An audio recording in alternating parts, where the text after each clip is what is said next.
Hi there, Stampers. Jen Roque here from StampCampWithJen.com. I am an independent Stampin' Up! Demonstrator in Summerfield, Florida, and welcome to day number 10 of my 12 Days of Christmas series. Today we're going to be making this cool pyramid treat box using the Jolly Delivery Suite. So I'm going to show you how to make this in just a second, but first, before we get into today's project, I just want to remind you that I am doing a 12 Days of Christmas shopping special. So this is the last week of my 12 Days of Christmas series. And this week, when you place an order of at least $75 or more, you'll get a free stamp and die organizer pack. Also today, the product of the month offering that Stampin' Up! Just began starts today. There's a special pack of DSP that you'll be able to earn once your order hits $75. You'll be able to add that item to your cart and only pay $5 for that item. Now, product of the month is limited availability. It's only while supplies last, and you'll only be able to order one per person. So if that's something you're interested in, I'd love to earn your business. Now, something else that just dropped today are last chance products, so don't forget to check those out as well. All right, so let's get started. So we are going to make this pyramid treat box. This is so cool. Once you open it up, it's got a little bow that ties it all together. We're going to open this up, and it holds three little lint truffles in here. You can undo the bows. And then I put a little message on the inside as well. So it would be a cool little table favor. There's other candies and stuff I'm sure you could put in here. The base is a 3-inch square, so it's a pretty good size. But I'm going to show you how to make that. It's pretty cool. Little surprise box there. So we're going to start with real red paper, and like I said, we need a 3-inch square. So we're going to cut a piece of 3 by 3 for the base. Okay, so we need a 3-inch square. Now we need 4 pieces that are 3 by 3.5. So that's 3 by 3.5. And then we'll make these 3.5 by 3. 1, 2, and I need one more. 3.5 by 3. Okay. So now with these pieces that are 3.5 by 3, you want to line it up so that the 3.5-inch side is at the top, and you're going to score all 4 of those just like that. So you have that little panel on that left edge. So we're going to do that with all 4 of these.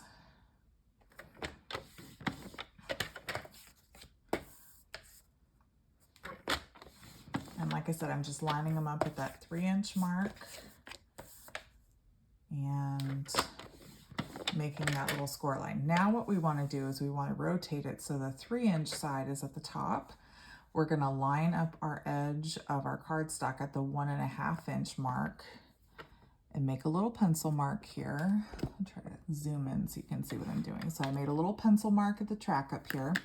Now what I want to do is I want to line up the score line and that pencil mark in that track, and we're going to take our light gray blade, which is the scoring blade, and we're going to score that to make like a little triangle. So we're going to do the same thing, score line and score line. We're going to line those up in the track and score. So this is what all 4 of those panels will look like. You'll have little score, it'll look like a little triangle in your paper, just like that. Okay, we're going to have 4 of those. So let's do the other 3. So again, line it up in that 1.5-inch mark here. Make a pencil mark at the top. Line up that pencil mark and the score line, and then use that light gray blade to score. Rotate it, line up the score line and score line here, and the pencil mark, and score. Okay, and that's what it should look like. And we'll just keep going. We've got 2 more to do. Line it up at the 1.5 inch mark over here on your left. Make a pencil mark at the top in the track. Line up that pencil mark and this corner score line. Score with that light gray blade. Rotate it. Line up that score line and our pencil mark in the track and score again. And we've got our little triangle, so we know it's right. And last one, this is number 4. So line up that paper at the 1.5 inch mark. Make your pencil mark at the top. Line up that score line and that pencil mark in the track and score. Rotate it. Pencil mark and score line and score. Okay. So now what we need to do a little bit of trimming on these because we don't want this whole side panel. So what we're going to do is where this score line is, you see there's there's 2 lines to the left down here, these bigger lines. We want to line this score line up with this second line in that track. So you'll notice you can actually look at the top and the bottom of the paper and see that it's lined up with that second score line from the left of the track. So we want to line this score line up with that second line on our paper trimmer. And now we're going to cut that excess off, okay? And we're going to do the same thing on this side. We want to line this score line up with that line, that second line, that's the 1/2 inch mark on our trimmer, and cut. Okay, so this is what they should look like now. We have the little score lines and the little flap at the bottom, the little flaps on the side and the bottom, okay? So we're going to do the same thing, lining up the score line along that line here, cut. Do the same thing on the opposite side, line this score line up and cut. And this is what you have. You have 2 flaps and then the flap on the bottom. Do the same thing. We're just going to keep going with all 4 pieces.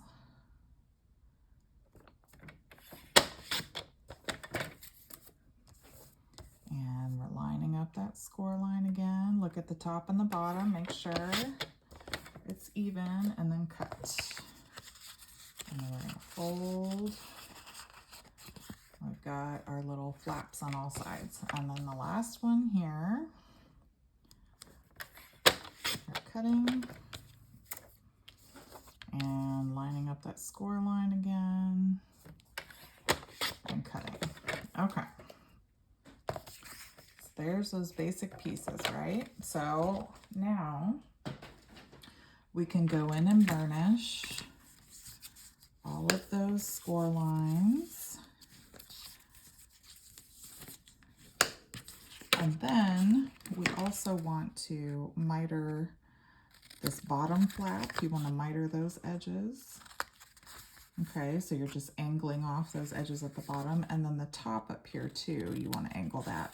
And the reason why you need to do the top is so that the box will close nice and cleanly. If you don't, it'll all run into itself and it will not close all the way like you want it to. So we have to cut a little bit off the top of each of those as well. Oh, I didn't burnish this one.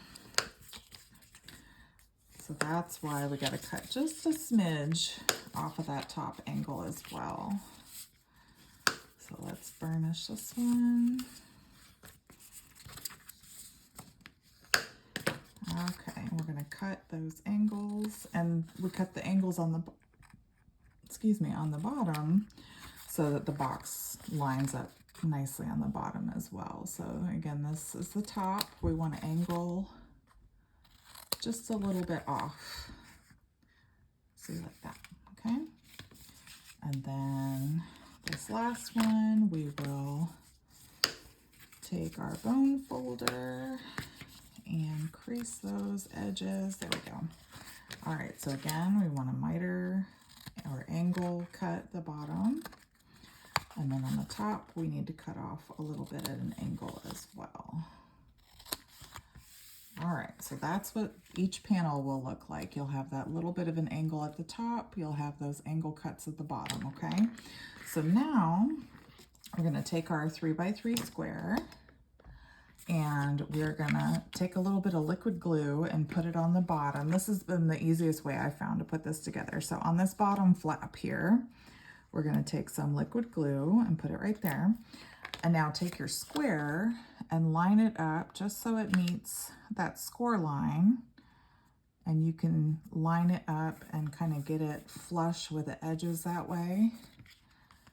And make sure that it lines up with that score line, okay? So we're just gonna keep doing that. A little bit of liquid glue. And we're gonna line this up so it meets that score line. And then press. And then I just like to rotate it. I'm right-handed, so it's easier for me to do stuff with it situated on the right. Just makes sense in my brain, I guess. All right, we're gonna line that edge of the square up with that score line. And that liquid glue just gives you a chance to wiggle everything in place. And then press, and then we'll do our last little panel here. A little bit more liquid glue.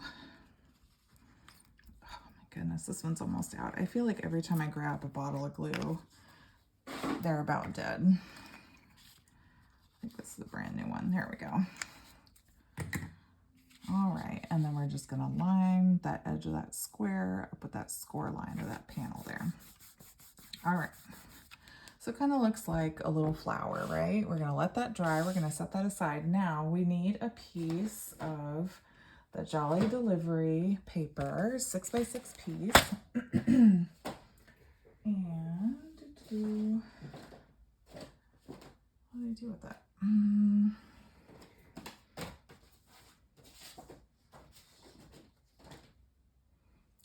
I swear I just had my paper.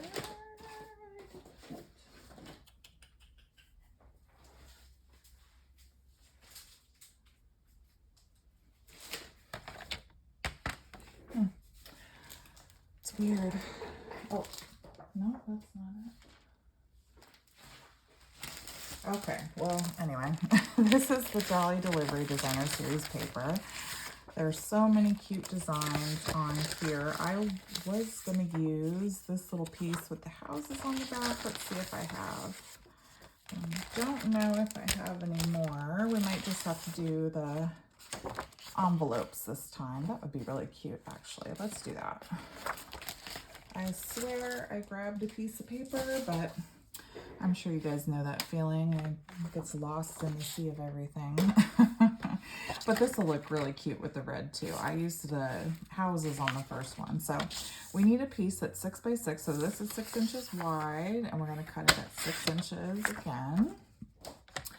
And then we're actually going to cut this down to 4 3-inch squares. So we're going to cut at the 3-inch mark and then cut that in half at 3. So we have 2 3-inch squares, and then we'll do the same with the other half. So now we have 4 3-inch squares, okay? So now what we want to do with these is we want to line it up at the 1.5-inch mark here. Again, we're going to make a pencil mark here. Let me zoom in so you can see. So we're going to line that edge up at the 1.5-inch mark. We're going to make a pencil mark at the top so we can see where that halfway point is. And now we're going to line up that pencil mark in this corner, and we're going to cut this time. Okay. Now, if you have directional paper, you want to make sure that it's facing right side up when you make that 1/2-inch mark cut right up, or that 1.5-inch mark cut. So we're going to do the same thing, line up that pencil mark in the corner and cut. And these will make our outside panels for the box. Okay. So paper is right side up. We line it up at that 1.5-inch mark. We grab our pencil and make a pencil mark at the top in the track. And then we line up that pencil mark and the bottom corner. and cut. Now, if your paper is really detailed and you have a hard time seeing, make a big pencil mark. You can always erase it later. It's more important to be able to see where your pencil mark is and make sure everything's lined up, because you can always erase it. I actually love these pink pearl erasers. I have them linked in the description below in my Amazon store. These erase really, really nicely. You won't even be able to see it's on there. So I always need those for my son for school, so I have a ton of them in my house. All right, so 1.5 inch mark again. Make a pencil mark at the top in the track. Cut at your angles. And then just like this. And cut. All right, one more. 1.5 inch mark. Make a pencil mark. Line up that corner and that pencil mark and cut. Pencil mark and corner. Oops. Make sure you have a good hold on it before you go to cut so it's not all wonky. All right, there we go. Last one. All right, so now we have our 4 triangles, and like I said, if you need to erase your little pencil marks at the top, you can. So now we're going to take some liquid glue, and these will fit perfectly in those little panels on our box now. So we're just going to take a little bit of liquid glue, and you could even do the back side if you want with the little animals. I tried to do one with the animals, and it's really hard because the animals don't really line up, and some of them get cut off and you only have an arm or a leg on them. So I don't like to use the animals for this box. It's just kind of a weird shape. All right, so we're just gonna glue our little panels on here. And it's nice because since you have that edge of the bottom of the box, it's really easy to line everything up with this paper, because you can just butt it up against that bottom part of the box and then center it between these little score lines, and everything matches up nicely. All right.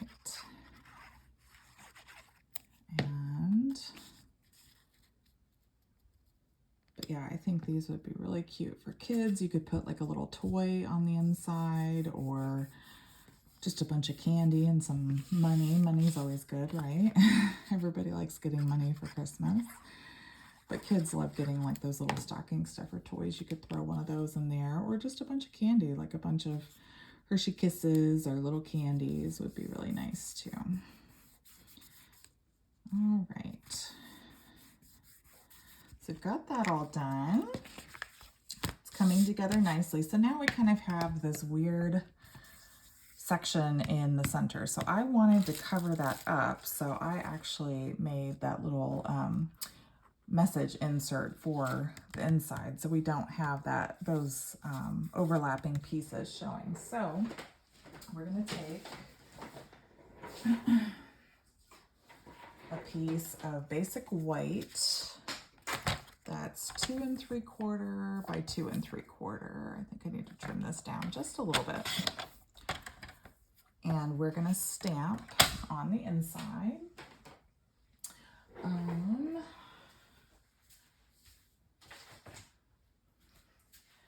I just used the Jolly Delivery stamp set, and we're going to stamp the Merry Christmas and Happy Wishes in garden green on the inside here.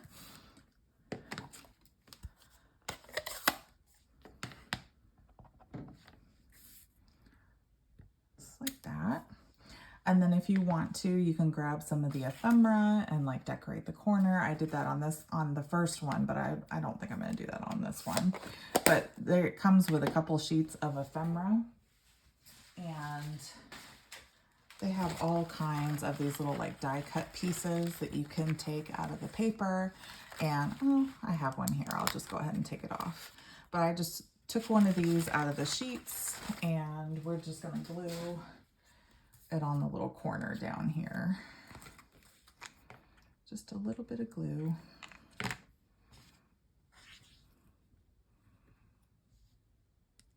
And I'll just put it on the corner just like that. And then we're going to glue this piece on the inside of the box. Now there's no like right side up or front piece for this box, so it doesn't matter where you put it when you put it on the inside. We just want to kind of cover up some of those overlapping pieces that you see in there. So now to put this all together, we're going to take a hole punch and we are going to punch right in the center here of our box. On all 4 panels, we want to make that little hole punch, okay? Just going to do that on all 4 of them.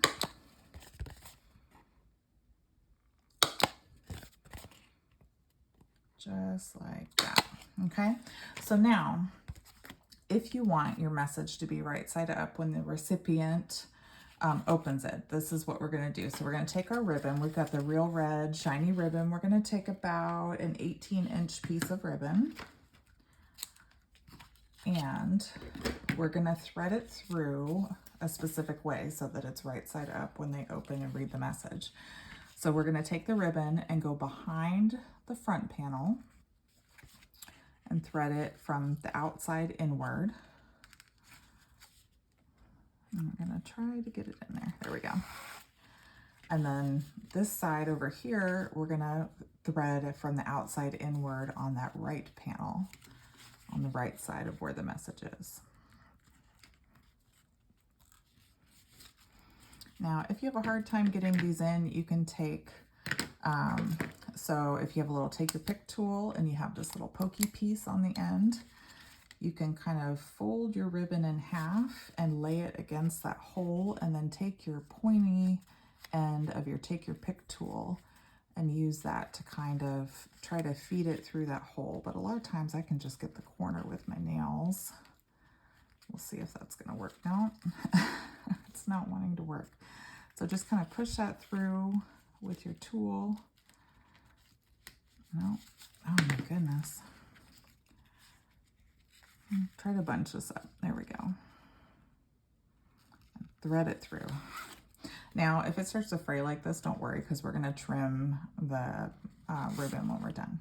Okay, so now we're going to take the ribbon that we just threaded through the right side, and we're going to thread it from the inside out on that left panel. Okay.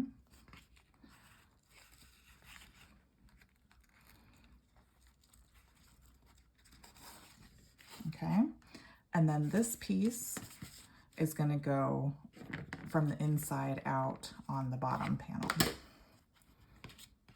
Okay, now I haven't pulled everything together yet. I'm just showing you how to thread it for right now, how to put the ribbon through.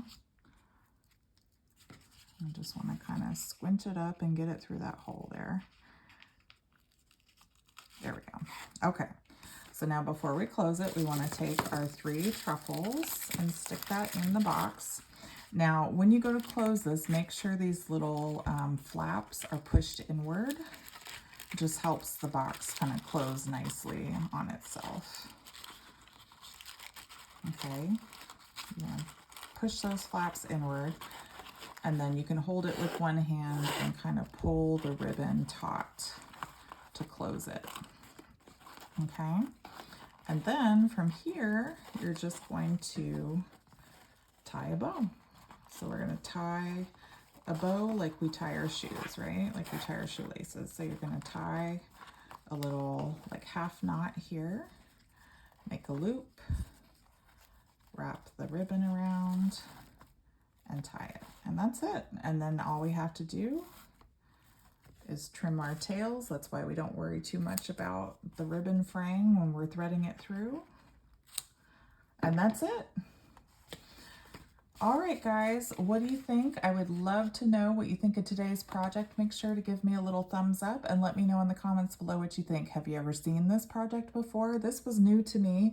I was inspired by a project I saw on a Facebook reel, and I went and kind of made my own version of it. So I thought this was really cool, and it would be a really neat little table favor project for your Christmas parties or Christmas dinners. So, All right, guys. Well, I hope you're enjoying my 12 days of Christmas. Don't forget to go back and watch days 1 through 9 if you haven't checked them out already.